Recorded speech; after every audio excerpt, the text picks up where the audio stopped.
ओम नमो भगवते वासुदेवाय। ओम नमो भगवते वासुदेवाय।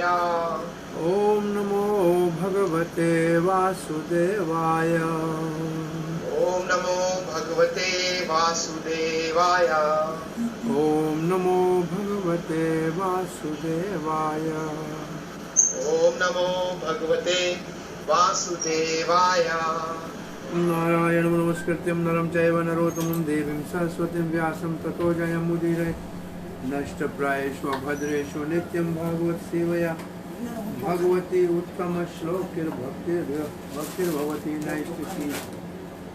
कृष्णाय वासुदेवाय देवकीनन्दनाय च नन्दगोपकुमाराय गोविन्दाय नमो नमः।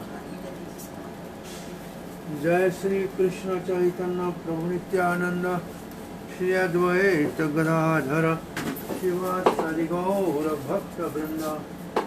हरे कृष्णा कृष्णा कृष्णा हरे हरे, हरे राम राम राम हरे हरे। हरे कृष्णा प्रिय पंचशील भक्तवृंद दामोदर देशवत वृंद।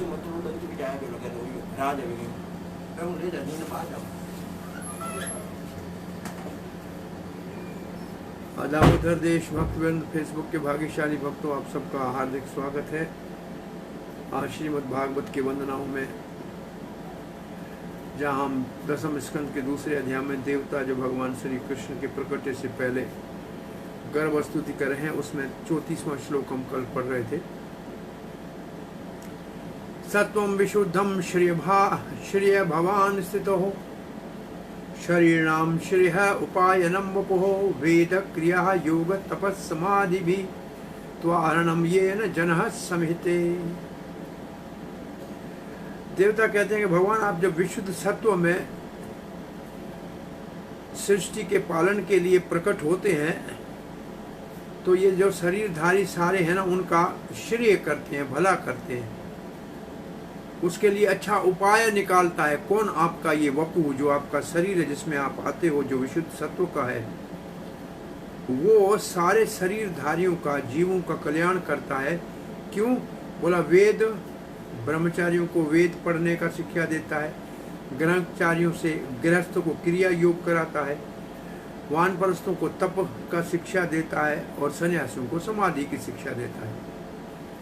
तो आहरणम, इन चारों अपने अपने धर्म से आपकी पूजा करते हैं। ये न जनः समिते, जिसके द्वारा सारे ही आपको पूजा करते हैं, तो मानव जन्म जो है सबका सफल हो जाता है।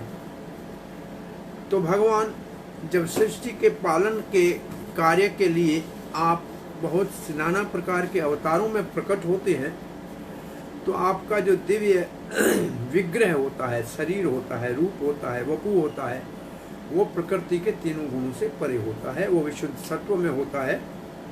और आप क्यों ऐसे प्रकट होते हैं? कि सब जीवों के कल्याण के लिए, सबका श्रेय करने के लिए, सबका हित करने के लिए, और उनको शिक्षा देते हैं वेद की, तपस्या की, यज्ञ की, समाधि की,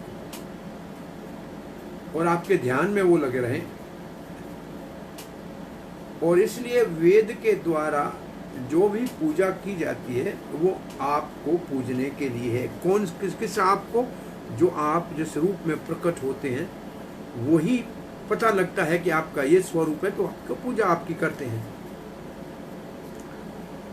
श्रील प्रभुपाद जी भगवद गीता के 18वें अध्याय के 3 श्लोक से कहते हैं, भगवान गीता में कहते हैं, ये 3 काम कभी नहीं छोड़ना चाहिए। यज्ञ दान तप कर्म न त्याज्यम। चाहे कोई सन्यासी हो, फिर भी ये तीनों काम नहीं छोड़ने चाहिए। प्रभुपाद जी कहते हैं, मैं सन्यासी हूँ, परंतु मैं गृहस्थ अपने शिशुओं की सेवा, विवाह कराता हूँ।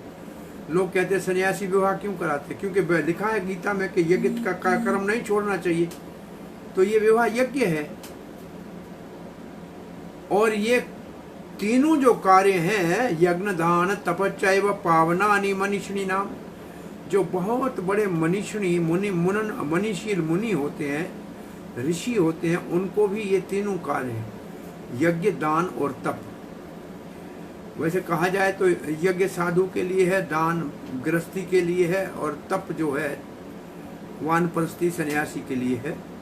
तो ये उनको पवित्र करने के लिए है, और ये वेद का विधान है, और जीवन में उन्नत होने के लिए इनकी आवश्यकता है। सामान्य कोई कर्मी भी है, कर्म भी करता है, तो भी उसके लिए भगवत गीता ने लिखा है यज्ञार्थात् कर्मणो अन्य लोको अयम कर्म अन्यथा अन्यत्र लोको अयम कर्म बंधनः। अगर सारे कर्म यज्ञ पुरुष भगवान विष्णु के लिए नहीं किए जाएंगे तो सारे कर्म संसार में बंधन का कारण बनेंगे। यज्ञ अर्थात जो कर्म, जो शब्द है, उसका अर्थ है जब अपने कार्य करें तो भगवान विष्णु को संतुष्ट करना है, ये लक्ष्य होना चाहिए। इसलिए भगवत गीता के 18:46 में लिखा है स्वकर्मणा तम अभिरुच्य। हर एक ब्राह्मण, क्षत्रिय, वैश्य जो भी क्षुद्र है उसको अपने कर्म से भगवान की पूजा करनी चाहिए और सिद्धि को प्राप्त करना चाहिए, जीवन को सफल करना चाहिए। तो वेदों का जो विधान है, जो विधि है, नियम है, सिद्धांत है, तो उसमें मानव को 4 विभाजन में किया है, और ये भगवान ने किया है। चतुर्विधा भजते माम जना, नहीं, चतुर्वर्ण्यम मया सृष्टम गुणकर्म विभागश। 4 जो वर्ण है, ब्राह्मण, क्षत्रिय, वैश्य और शूद्र, इसकी सृष्टि मैंने की है गुण और कर्म के आधार पे, जन्म के आधार पे नहीं, गुण और कर्म के आधार पे। ब्राह्मण के गुण से संपन्न है, सतोगुण का व्यक्ति है तो ब्राह्मण है। राजसिक प्रवृत्ति का है, रजोगुण के शासन का जो है उसमें सामर्थ्य है तो फिर वो क्षत्रिय है। और राजसिक और तामसिक गुणों दोनों का प्रभाव है, और लोभी लालची है और बहुत आसक्त है कार्य करने में तो वैश्य है। और तामसिक प्रभाव अधिक है, आलसी है और कहने से ही केवल काम करता है, अपनी कोई प्रेरणा नहीं है, तो फिर वो क्षुद्र है। तो ये वर्ण और आश्रम से वो सेवा करेगा केवल। तो ऐसे विभाजन भगवान कहते हैं मैंने किया है। और ये 4 जो है ये अपने अपने कर्म से भगवान की पूजा कर सकते हैं। ऐसा नहीं कि ब्राह्मण करेगा तो भगवान को पाएगा और झाड़ू देने वाला नहीं पाएगा, ऐसा नहीं हो सकता है। जो भी हमारा, अर्जुन ने क्या किया, अर्जुन ने पूजा कहाँ की, अर्जुन ने तो बाण चलाए, फिर भी भगवान श्री कृष्ण का महान भक्त कहलाया। तो जो हमारे अंदर सामर्थ्य है, जो हमारा स्वभावगत हमारे अंदर जो स्वभावगत प्रतिभा है, योग्यता है, उसी को भगवान की सेवा में लगाना है। ये है वास्तव में मानव समाज जो है उसका महत्व। नहीं तो 2 पांव वाले पशुओं का समाज है जो खाता पीता है, केवल सोता है और भोग करता है, तो वो पशु के स्तर से ऊपर नहीं है। पशु के स्तर और मानव के स्तर में अंतर ये है कि मानव में वर्ण आश्रम का विभाजन है, और ये वेदों का, और उसी को आर्य कहते हैं। आधुनिक जो मानव समाज के कार्य हैं और भागवत में उनको गोखर, ये वेदों का वर्णन है। ये ब्राह्मणों, ये बड़े बड़े ऋषियों ने ये शब्द कहे हैं, गोखर समाना सएव गोखर। गो गाय को कहते हैं, खर गधे को कहते हैं। पूरा श्लोक का भाव ये है कि कोई तीर्थ स्थान पे जाए, केवल पवित्र नदी में स्नान करे, साधुओं का संग करके हरि कथा और जीवन में परिवर्तन न करे, तो उसका तीर्थ यात्रा भी पशु के स्तर की है। तो ये सारा मानव समाज आधुनिक जो है वो पशु स्तर के कार्यों में ही लगा हुआ है, केवल शरीर के स्तर पे कार्य कर रहे हैं। सामाजिक कार्य हैं, संबंधों के कार्य हैं, मित्रों के कार्य हैं, और हमारी रुचि किसमें है, प्यारा हमको क्या लगता है कि हमारा धन की वृद्धि कैसे हो, और राजनीति में हमको कैसे सफलता प्राप्त हो। तो ये सारे कार्य जो है ये तो शरीर के स्तर है, ये तो अज्ञानता के अंतर्गत है। आत्मा का तो इसमें कहीं बोध है ही नहीं। इसलिए भगवान इस धरती के ऊपर अवतार लेकर आते हैं और हमको वेदों का सिद्धांत सिखाने के लिए। अवतार भगवान के का उद्देश्य है हमको, मानव को वेदों का सिद्धांत सिखाना। केवल पशु के स्तर पे शरीर के संबंध से ही जीना नहीं, आत्मा की उन्नति का भी ध्यान रखना, इसके लिए भगवान आते हैं। कली काल में भगवान श्री चैतन्य महाप्रभु के रूप में जब प्रकट हुए तो उन्होंने वेदों के सारे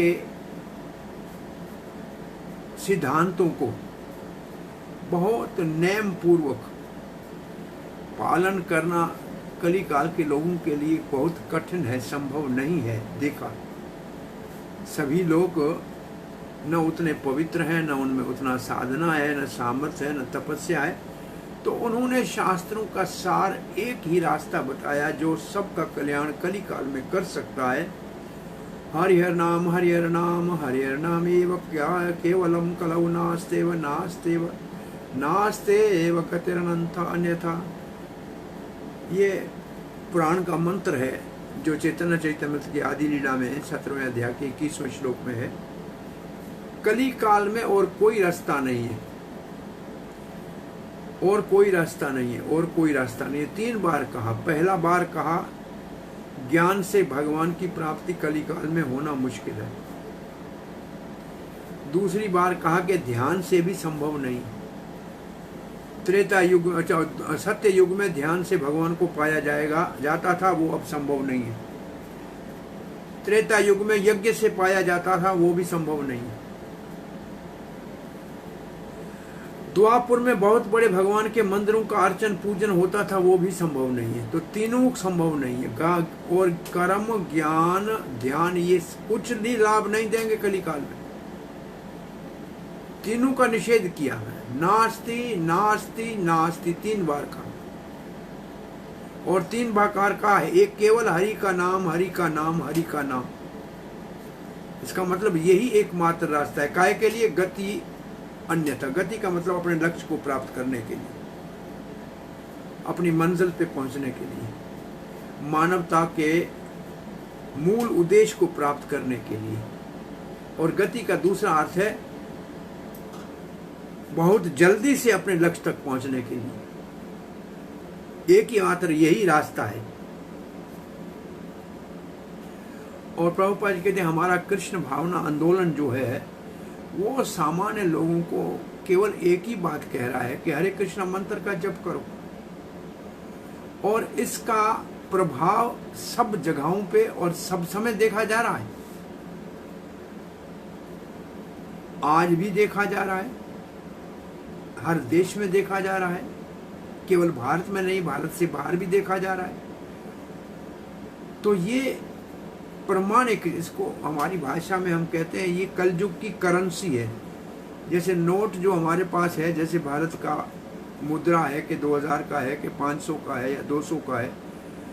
अब आज से 10 साल पहले वाला जो 1000 का नोट अगर आपकी जेब में पड़ा भी होगा तो आज चलेगा नहीं है। तो वो भी उसके ऊपर लिखा है भारत सरकार, परंतु चलेगा नहीं क्योंकि उसका टाइम खत्म हो गया। ऐसे सत्ययुग त्रेता द्वापर युग का पूजा का जो वेदों में वर्णन है वो सब है तो प्रमाणिक, क्योंकि भगवान का है वेद में, परंतु वो इस कलयुग में चलेगा नहीं क्योंकि उसका समय समाप्त हो गया। नोट तो वही पड़ा है हमारे पास, 1000 का पहले था वो, लेकिन आज नहीं चलेगा वो। भले उसके ऊपर लिखा है कि रिजर्व बैंक ऑफ इंडिया का है, परंतु बाजार में उसका कोई 2 पैसे का चीज नहीं मिलेगा क्योंकि उसका समय समाप्त हो गया। ऐसे इन 3 युग के साधनों का समय समाप्त हो गया। अभी तो एकमात्र साधन भगवत नाम ही है। कली केवल नाम आधारा, सुमर सुमर नर उतर ही पारा। कलयुग में एकमात्र आधार हरि नाम है, हरे कृष्णा। और इसका प्रभाव दुनिया में देखा जा सकता है। जो लोग यज्ञ नहीं कर सकते हैं, बड़ी पूजाएं नहीं कर सकते हैं, ध्यान नहीं कर सकते हैं, वो हरे कृष्ण महामंत्र जपने से अपने जीवन में परिवर्तन लाए, हृदय बदल गया और सनातन शुद्ध सनातन धर्म के अनुयायी हो गए। तो इसका प्रभाव सब समय सब जगह देखा जा सकता है। और इसी के लिए भगवान अवतार लेते हैं। और चैतन्य महाप्रभु तो आए ही नाम संकीर्तन का परिवर्तन प्रचार करने के लिए। और उद्देश्य क्या है वेदों के? भगवान वेदों का ज्ञान देते क्या है, वेदों का साथ देते क्या है, उनका उद्देश्य क्या है? वो तो भगवत गीता में भगवान का है। भगवान ने कहा ये वेदेश्च सर्वेर अहमेव वेद्यो, सारे वेदों के अंदर से आपको ढूंढना है भगवान को। और भगवान कहते हैं वेद दिए मैंने हैं और वेदों से मुझे ही आपको पाना है।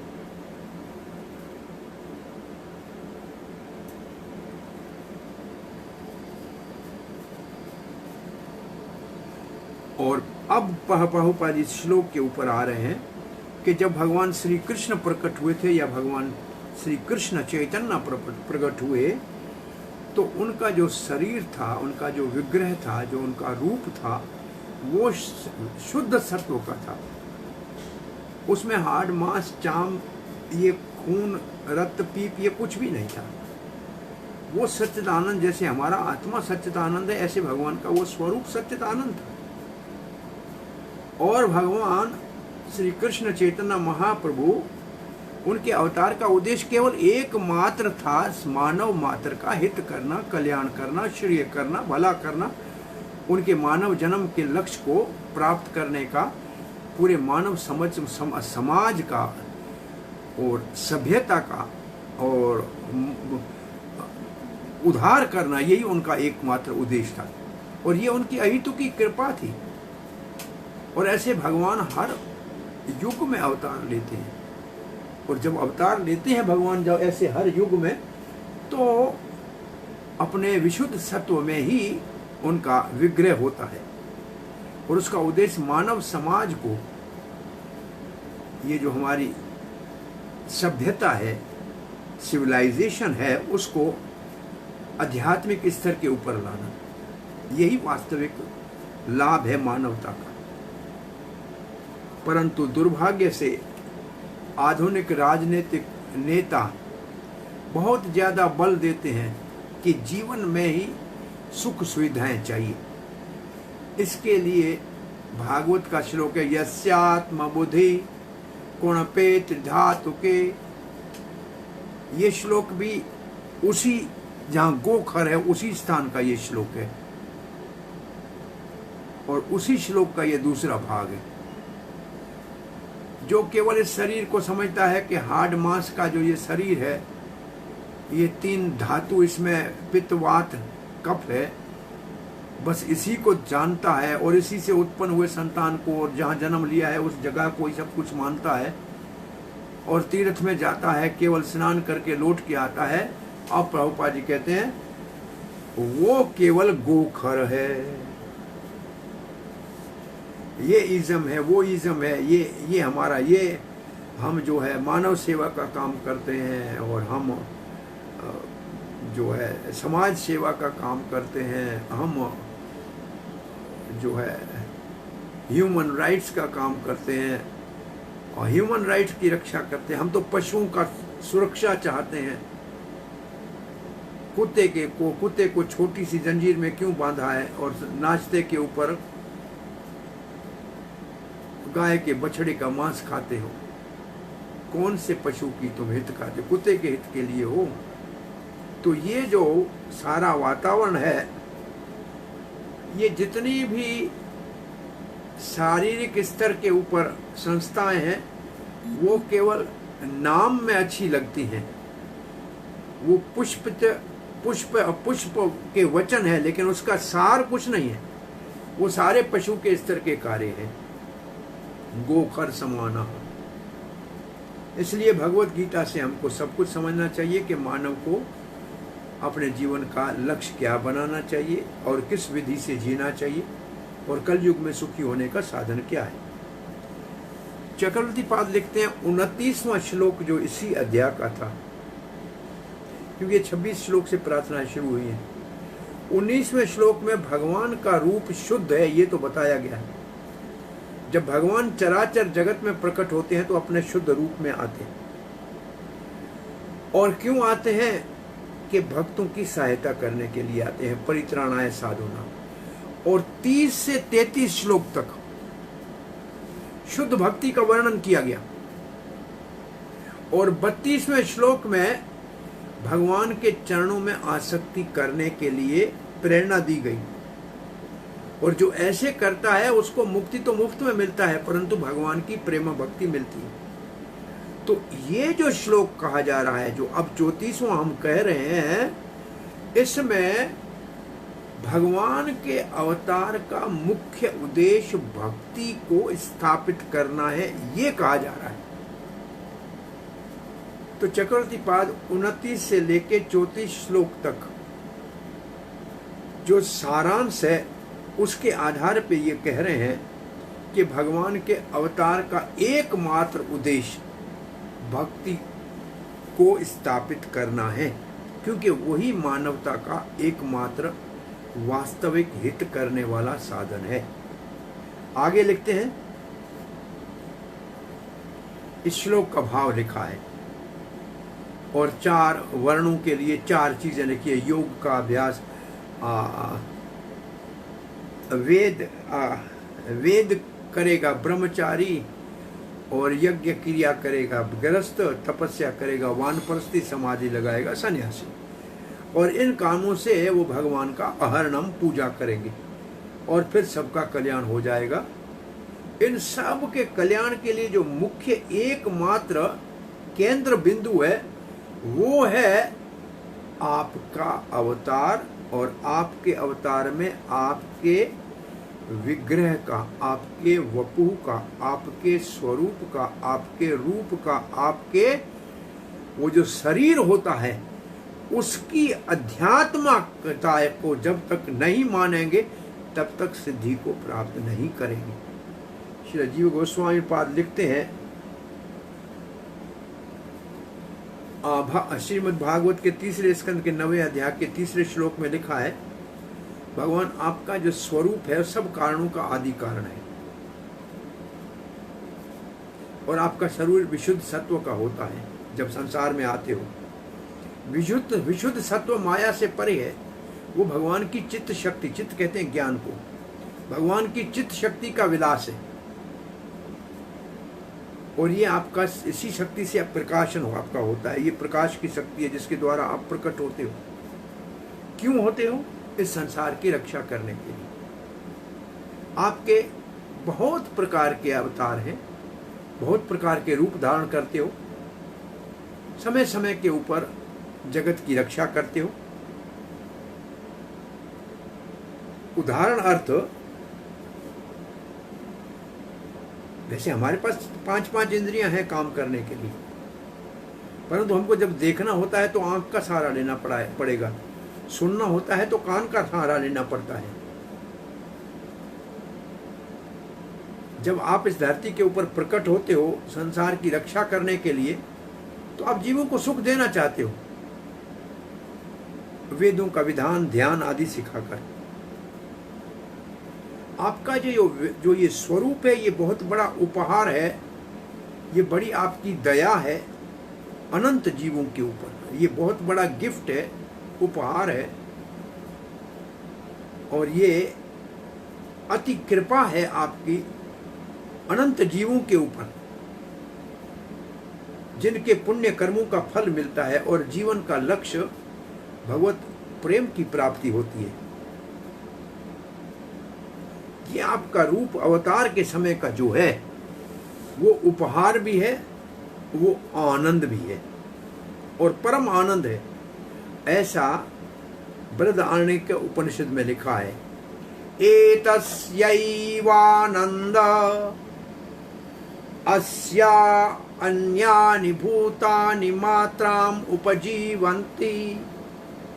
भगवान जो आनंदमय है वो सब जीवों के लिए आनंद को लाते हैं। हर एक पूजा करने वाले को उसका फल देते हैं, उसकी पूजा के अनुसार।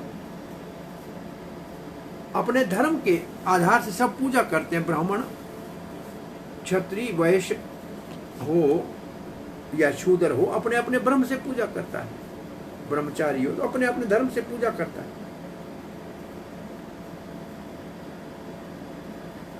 भगवान नहीं हो तो भगवान के मंदिर में भगवान की पूजा करने से भी वही फल मिलता है, क्योंकि हमारे पूजा का लक्ष्य तो भगवान ही है।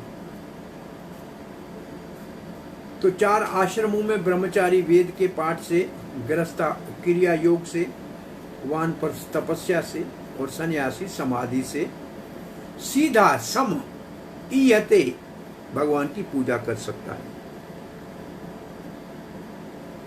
परंतु चाहे कैसे भी पूजा करे, वेद के मार्ग से करे या पुराण के मार्ग से या करे या कैसे भी करे, परंतु अगर भगवान के स्वरूप के ऊपर केंद्रित नहीं है, उसको अर्पण नहीं है, उसका ध्यान नहीं है, तो कोई लाभ नहीं, तो साक्षात सेवा नहीं है। फिर अप्रत्यक्ष सेवा हो जाएगी। ये श्लोक का भाव है।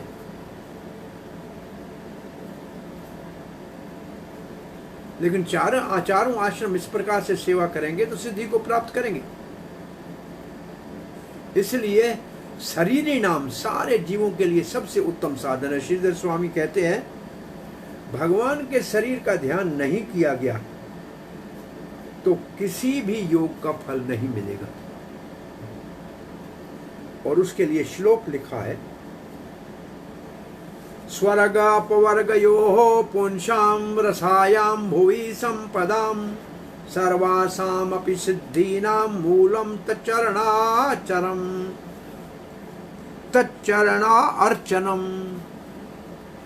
स्वर्ग चाहिए तो कर्मियों को, अपवर्ग चाहिए मुक्ति ज्ञानियों को, पुंसाम रसायाम भुवि संपदाम, कोई धरती के ऊपर धन चाहिए, राज चाहिए, अन्य लोक चाहिए, सर्वेशम, इन सबको अपि सिद्धि नाम मूलम, सबकी सिद्धि का एकमात्र मूल है तच्चरण अर्चनम, आपके चरणों की सेवा। 10वें स्कंद के 21वें अध्याय के 19वां श्लोक। सनातन गोस्वामी लिखते हैं,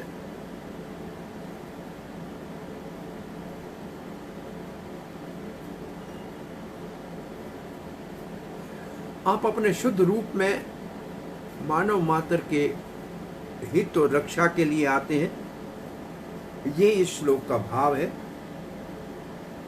और यही उपहार है मानव मात्र के लिए, चराचर जगत के लिए, कि आप उनको धर्म देते हैं, वेद देते हैं। जब शरीर में आते हैं तब देते हैं। और वही चारों आश्रमों का वर्णन है, उससे वो पूजा कर सकते हैं। श्रेय उपायान, उपायनम, श्रेय उपाय क्या है? जिसके द्वारा परम लक्ष्य को प्राप्त किया जाए। तो वो परम लक्ष्य क्या है? वो भक्ति है।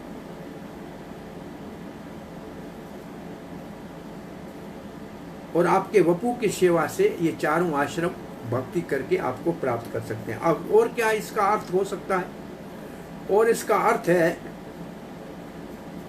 उपायनम का अर्थ है आपके प्रेम को या वैकुंठ को आसानी से प्राप्त किया जा सकता है आपके स्वरूप का शरण लेकर। तभी हमारा परम। और अर्थ क्या हो सकता है? सतोगुण। सबको सतोगुण में ऊपर लाने के लिए आप सिद्धांत सिखाते हैं, तो फिर सबका कल्याण होता है। और जीव जो है श्रेय उपायनम, परम अपने लक्ष्य को प्राप्त करते हैं। अब 35वें श्लोक का शुभारंभ कर रहे हैं। सत्वं न चेद धातोरिदं निजं भवे विज्ञानम अज्ञान भिदापमार्जनम गुणः प्रकाश ही अनुमीयते भवान प्रकाशते यश्च येन वा गुणः। सत्वं न चेद धातुर, सत्वम शुद्ध सत्व दिव्य, न नहीं होता, चे अगर, धातु ये सारे शक्तियों के सार, आगार, सब कारणों के कारण धाता, ये आपका रूप निजम, जिस रूप में आप प्रकट होते हो, ये अगर नहीं होता तो हरे कृष्ण आ रहा हूँ 10 मिनट में और 20 मिनट में आ रहा हूँ। नर्वस हो रहे।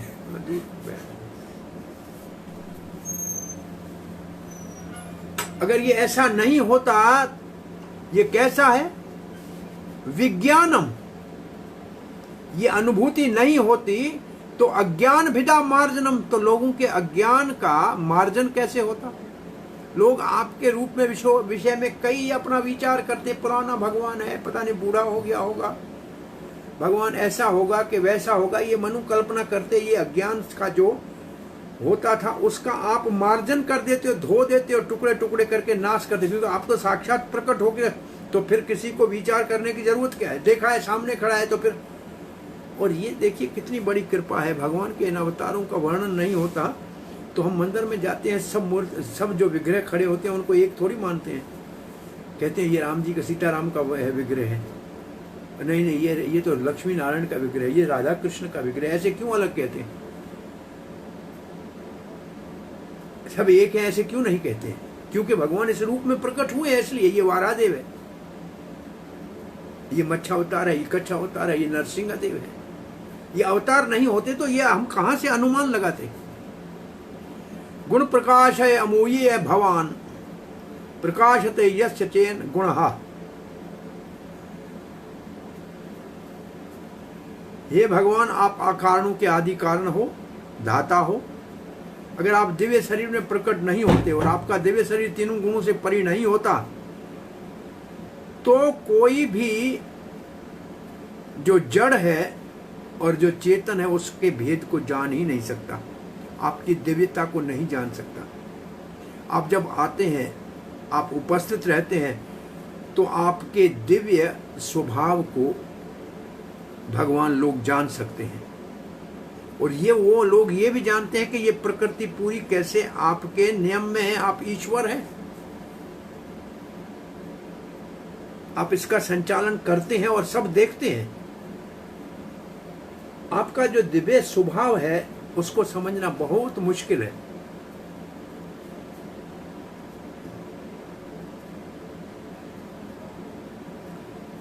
आपके स्वरूप का बोध न होगा तो आपके स्वभाव को भी जानना संभव नहीं। बिना स्वरूप के स्वभाव को जानना संभव नहीं है। ये इस श्लोक का भाव है। प्रभुपाद जी सीधा लिखते हैं भगवत गीता का श्लोक, त्रय गुण्या विश्या वेदा निस्त्रिगुणो भव अर्जुन। ये तो दूसरे अध्याय का श्लोक है। अर्जुन, वेदों में तीनों गुणों के आधार के ऊपर वर्णन किया हुआ है, परंतु मेरे को अगर जानना है तो फिर तीनों गुणों से ऊपर आना पड़ेगा। और भगवान का स्वभाव क्या है, दिव्य स्वभाव का पता कैसे लगेगा जब तक हम गुणों से ऊपर नहीं जाएंगे, क्योंकि भगवान गुणों से ऊपर है। और श्रीमद् भागवत में लिखा है, और ये ब्रह्मा जी कह रहे हैं, अपने अनुभूति से कह रहे हैं, ये उनका विज्ञान है। अथापि ते देव पदाम्बुज दिव्या द्वया प्रसाद लेशा अंगृहीत एव हि जानाति तत्त्वं भगवन् महेमनो न चान्य एकोपि चिरं विचन्विन्। फिर भी भगवान, हे देव, ते देव, हे आप भगवान क्रीड़ा करने वाले लीलाधारी, पद अम्बुज द्वे, आपके दोनों चरणों का प्रसाद कृपा ले संग्रहित एवं, किसी के ऊपर अगर नहीं हो, कोई उसका सहारा नहीं ले, और कोई ले ले तो जानाति तत्वम भगवत महिमान, तो आपके भगवत तत्व की महिमा को जान सकता है, आपके स्वरूप को जान सकता है। न च अन्य, और कोई नहीं। एकोपि, भले कोई कितना ज्ञानी हो, वेदों को 1000 बार पढ़ा हो, चिरन विचनते, चेर जीव कई जन्मों तक भटकेगा, तब भी आपके स्वभाव को जान नहीं सकेगा। ज्ञान से, चिंतन से नहीं जाना जा सकता, आपके चरणों की कृपा से जाना जा सकता है। भगवान के अनेक अवतार, रामादि मूर्ति शुक्ला न्यमेन तिष्ठन्, ये ब्रह्मा जी का अनुभव है। ये सब जो भगवान के रूप है, रामचंद्र है, नरसिंह है, कृष्ण है, बलराम है, ये सब दिव्य हैं।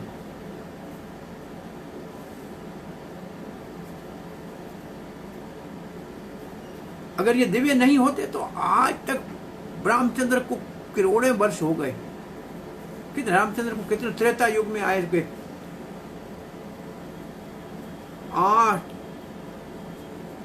8,32,000, हाँ कितना 4,32,000 कल युग के, उसको छोड़ो, द्वापुर के 8,64,000, त्रेता उससे पहले का हुआ है। तो इतना पहले रामचंद्र का अवतार हुआ था। द्वापुर में 2-5,000 से ज्यादा साल पहले कृष्ण का अवतार हुआ। नरसिंह देव पता नहीं सत्ययुग में। आज तक लोग कैसे पूजा करते अगर ये सत्व न होते तो? अगर ये सच्चिदानंद शुद्ध आध्यात्मिक न होते तो आज लोग इनकी पूजा कैसे होती? नाम निशान मिट क्यों नहीं जाता? तो यही कहते हैं कि ये इनका दिव्य है। भक्त्या माम अभिजानाति यावान चात्म तत्वतः, ये भक्तों के हृदय में आज भी प्रकाशित हो रहे हैं, इसलिए भगवान भक्त इनको जान सकते हैं। भक्त जो है अपने दिव्य स्वभाव को भगवान की उपस्थिति में जागृत कर लेते हैं, भगवान को जान लेते हैं भक्ति के द्वारा। भगवान रामचंद्र का अवतार हो कि अन्य कोई अवतार हो, जो इस भौतिक जगत में आए हैं, आध्यात्मिक जगत से आए हैं और भौतिक जगत वालों को लाभ देके सामान्य रूप से भगवत धाम ले जाने का शिक्षा देने के लिए आए हैं। अगर इस साधन का हम लाभ नहीं लें, भगवान के इस रूप का लाभ न लें और भक्ति के मार्ग का लाभ न लें और हम अपने मन से किसी भगवान का, अरे आजकल क्या का अभिनेता की पूजा करके भगवान बना के कर रहे हैं, किसी राजनेता की कर रहे हैं, ऐसे जो कल्पनिक और मन से प्रकट किए हुए भगवान के रूपों की जो पूजा कर, अपने मन घड़ित रूप को भगवान मान के पूजा करने वाले हैं, वो तो भौतिक स्तर के ऊपर है। वो हमारे हृदय में जो भगवत प्रेम है उसको तो नहीं जगा सकते। भक्त्या माम अभिजानाति यावन निश्चास्मि तत्व का अर्थ है कि भक्ति के साधन नियमों से ही भगवत प्रेम को प्रकट किया जा सकता है। और उसमें विशेष रूप से जो विग्रह उपासना है, जो मंदिरों के अंदर भगवान की विग्रह की उपासना, जैसे ये हमारे ठाकुर जी विराजमान है, भगवान श्री कृष्ण के समय से जिन्होंने कृष्ण को देखा था उनकी उपस्थिति में ये गोविंद देव का विग्रह बना था, गोपीनाथ जी का विग्रह बना था, मदन मोहन जी का विग्रह बना था, जो आज भी 5,000 साल से पूजे जा रहे हैं। आज भी जयपुर के गोविंद देव जी के मंदिर में मंगला में 5,000 लोग इकट्ठे होते हैं। तो ये इतने लोगों की प्रेम भगवान के प्रति उस विग्रह में क्यों होता अगर ये विग्रह दिव्य भगवान के नहीं होते तो ये नेम से जो पूजा की जा रही है, विधि विधान से, पंचरात्र से ये पूजा की जा रही है, ये हमारा दिव्य स्वभाव जो प्रेम भगवत है उसको जगाने के लिए है। और भगवान जो है, और जब हमारा दिव्य स्वभाव जागृत हो जाएगा तो भगवान के चरणों में प्रीति अपने आप जागृत हो जाएगी। अब प्रभुपाद जी लिखते हैं, भगवान श्री कृष्ण का प्रकट्य सारे लोगों के मनोकल्पना भगवान के विषय में जो ऐसे हो सकता है, ऐसे हो सकता है, उन सब का उत्तर है। ऐसा नहीं है, वैसा नहीं है, जैसा भगवान कह रहे हैं मैं भगवान हूं, यही भगवान है और ऐसा ही भगवान है।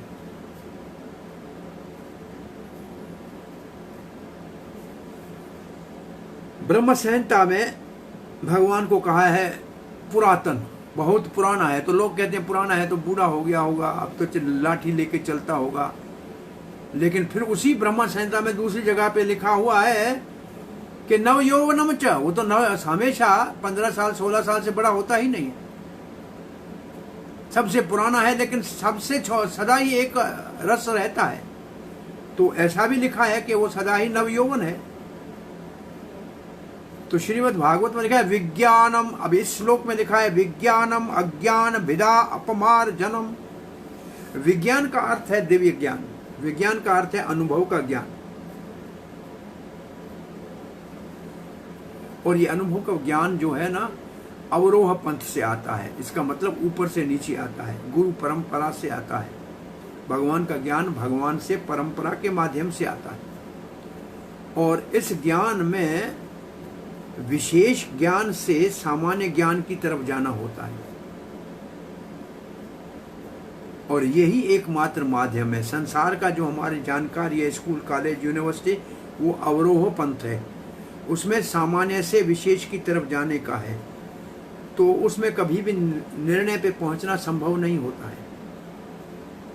और ब्रह्मा जी इस ज्ञान को ब्रह्म संहिता में बता रहे हैं, ये विज्ञान है, ये ब्रह्मा जी की अनुभूति है, भगवान का साक्षात ब्रह्मा जी ने दर्शन किया, और सारे देवताओं की उत्पत्ति उन्होंने की है, तो उनको मालूम है, उन्होंने उसके आधार पे लिखा है। तो अज्ञान भिद्ध का अर्थ क्या है कि लोगों ने जो अपने मन कल्पना से भगवान की मूर्तियां बना के रखी है मन में, उन सब को नाश कर देता है भगवान का ये दिव्य विज्ञान। विज्ञान जो है ये साइंटिफिक है, अनुभव का ज्ञान है ब्रह्मा जी का।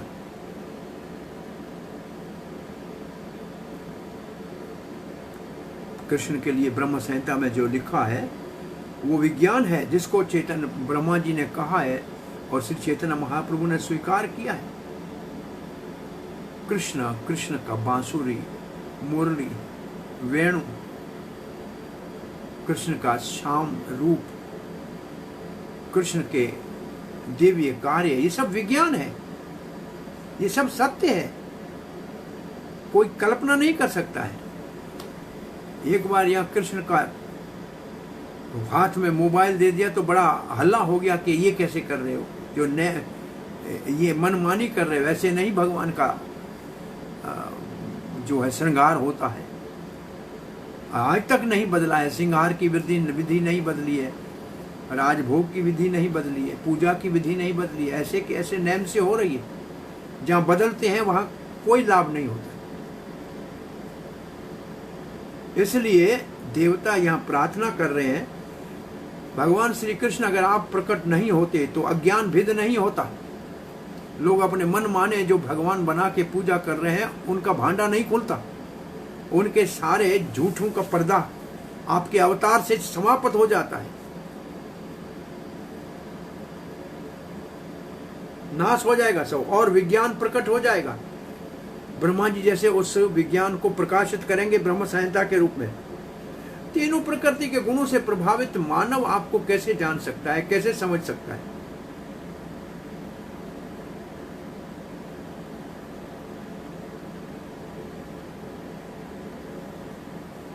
पाप का अवतार ही आपकी वास्तविक स्वरूप का एकमात्र प्रमाण है। जो निराकारवादी है, निर्विशेषवादी है, निर्गुणवादी है, उन्होंने सबसे बड़ा जो गलती किया है, सबसे बड़ी जो गलती किया है,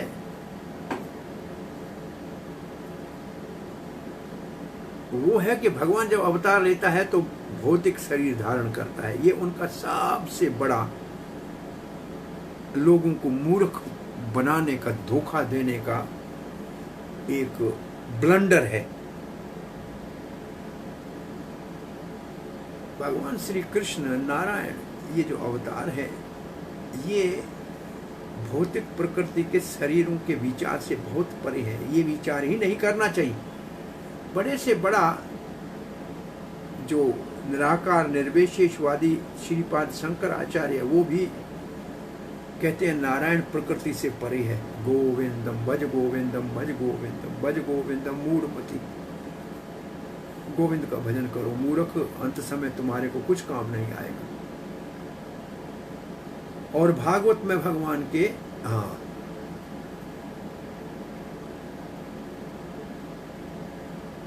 और श्रीमद् भागवत में यहाँ यही बताया गया है कि भगवान का स्वरूप विशुद्ध सत्व का है। भगवान भौतिक संसार के नहीं है। संसार भौतिक जिस चीज़ों का बना हुआ है उस चीज़ों के बने हुए नहीं है। नहीं भगवान भौतिक सतोगुण के बने हुए, वो दिव्य हैं, सच्चिदानंद स्वरूप है। तो देवता कहते हैं, हे प्रिय भगवान, आपके नाना अवतार, उसमें आप नाना रूप धारण करते हैं और अलग अलग आपके नाम होते हैं। कभी आपको कृष्ण कहते हैं क्योंकि आप सबको आकर्षित करते हैं। आपको श्याम सुंदर कहते हैं क्योंकि आपका रंग श्याम वर्ण का है, सांवला है। और फिर भी आपका रंग काला है, परंतु कोटि कंदर्प को लज्जित करने वाला है, जो बहुत सुंदर कामदेव है। ऐसे एक नहीं, करोड़ों कामदेवों को लज्जित करने है। कंदर्प कोटि कमनीय विशेष अंगम। आप दिव्य हैं, परम सत्य हैं। आपकी सुंदरता देश काल से बहुत परे है और कामदेव तो लज्जित होता है आपको देखकर। आप गोवर्धन को धारण करते हैं, आपका नाम गोवर्धन धारी है। आप नंद यशोदा के यहाँ प्रकट होते हैं, नंद नंदन यशोदा नंदन के नाम से पूजे जाते हैं। आप देवकी और वसुदेव के यहाँ प्रकट होते हैं तो वसुदेव नंदन देवकी नंदन के नाम से प्रकट होते हैं। ये जो निराकारवादी हैं, इनमें से एक भी नाम के विषय में उनको कोई रुचि नहीं है, जानते नहीं है। वो कहते ऐसे भगवान का इनके लिए नाम रख दिया कि ऐसा काम किया इसलिए ये नाम लिया, इसके साथ जुड़ा इसके लिए नाम लिया, परंतु वो आपकी दिव्यता को नहीं जानते। हे हमारे नाथ, हे भगवान, आपके स्वरूप का ज्ञान और विज्ञान मन कल्पना से नहीं होगा। ये नहीं है कि एकमात्र भक्ति से और सेवा से इस ज्ञान को, आपके रूप का ज्ञान हो या आपके नाम का ज्ञान हो या आपकी लीला का विज्ञान हो, वो केवल भक्ति से हृदय में प्रकट हो सकता है, दिमाग से, किताबों से नहीं प्रकट हो सकता। वास्तव में सामान्य लोगों को भक्ति के लिए रुचि है ही नहीं। अगर थोड़ी भी रुचि हो जाए ना, तो आपके गुण रूप नाम लीला को समझने के लिए उनको बुद्धि आप दे दोगे।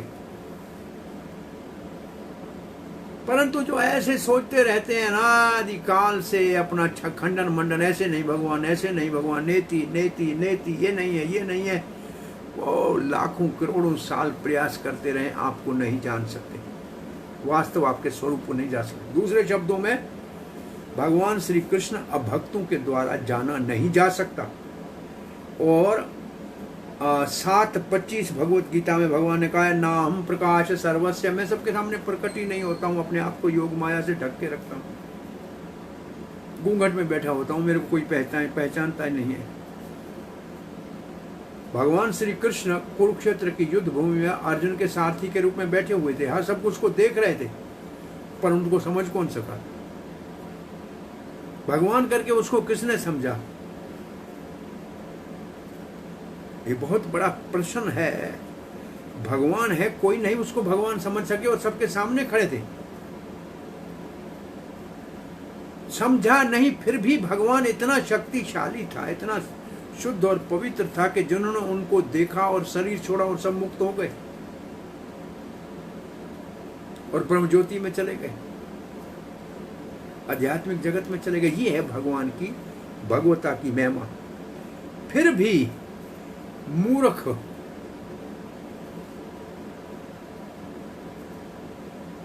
भगवान राम और कृष्ण को नहीं जानते हैं, उनकी अवज्ञा करते हैं। अवजानंती मां मूढ़ा मनुष्यम तमय मानव है।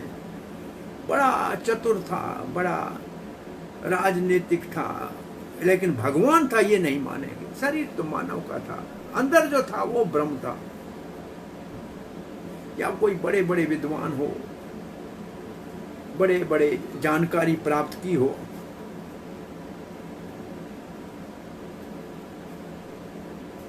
वो नहीं समझ सकते। पर आचार्य जिन्होंने भक्ति का मार्ग बताया है, जिन्होंने शास्त्रों में अपने अनुभव को लिखा है, उसकी टीका को और भाषा को जब तक नहीं देखेंगे तब तक कृष्ण को समझेंगे कि ये तो एक काल्पनिक है, उपन्यास का एक चरित्र है, ऐसा समझेंगे तब तक। ये उनके पास दिव्य ज्ञान नहीं है, इसके लिए उनकी कृष्ण चेतना जागृत ही नहीं हुई है।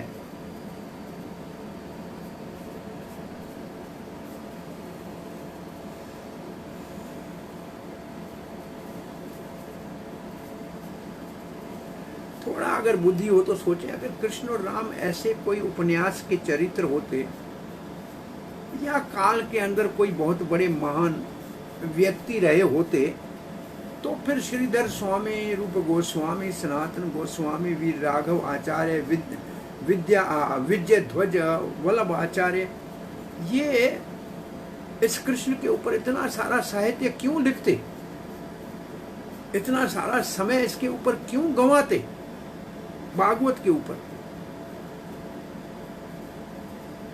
थोड़ी बुद्धि हो तो सोचना चाहिए कि इतने बड़े महान पूजन्य आचार्य गण ऐसा क्यों करते। यहाँ कथा को विराम देते हैं। चक्रवर्ती पाद का तात्पर्य कल पढ़ेंगे इस श्लोक का। ये श्लोक कुछ सिद्धांतिक है, इसमें थोड़ा समय लगेगा, जो जितना होगा करते रहेंगे। हरे कृष्ण। हाँ जी, कोई प्रश्न जिज्ञासा है?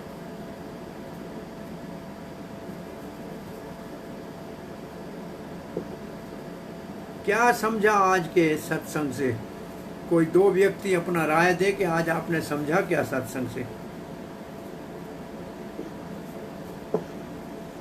हरे कृष्ण प्रभु जी। हाँ जी, बोलिए। प्रभु जी, जैसा आपने बताया ना, ये बात सही है कि लोग धार्मिक किताबें ना पढ़ते हैं ना समझते हैं, और बात ऐसी करते हैं जैसे उनसे ज्यादा कोई समझदार नहीं है, उनसे ज्यादा कोई धार्मिक बातों को जानता नहीं है। बिना पढ़े इतना बोलते हैं और इतना अनुचित बोलते हैं हमारे भगवानों के बारे में, हमारे हिंदू ही बोलते हैं और शो करते हैं कि हम बहुत पढ़े लिखे हैं। तो ये मूर्खता का भांडा फोड़ना चाहिए ना, बिना जाने के कैसे कह सकते हैं। लेकिन ये मूर्खता है, बराबर, बहुत अच्छा। और कोई? आज अद्वैत कृष्ण प्रभु नहीं है, अच्छा। और कोई अनुभव आपका आज की क्लास से? मेरे ख्याल में नोट लिखने चाहिए। 10-15 मिनट क्लास पहले शुरू करेंगे। सबसे आज आपने क्या मुख्य बात आज की क्लास में ग्रहण की, वो 5-6 लोग कहेंगे तो सबको दोबारा याद हो जाएगा। कम से कम रोज पढ़ रहे हैं, वो हमारे दिमाग में टिके। हरे कृष्ण। एक व्यक्ति और कहे, फिर कथा को विराम देते हैं। हरे कृष्ण जी।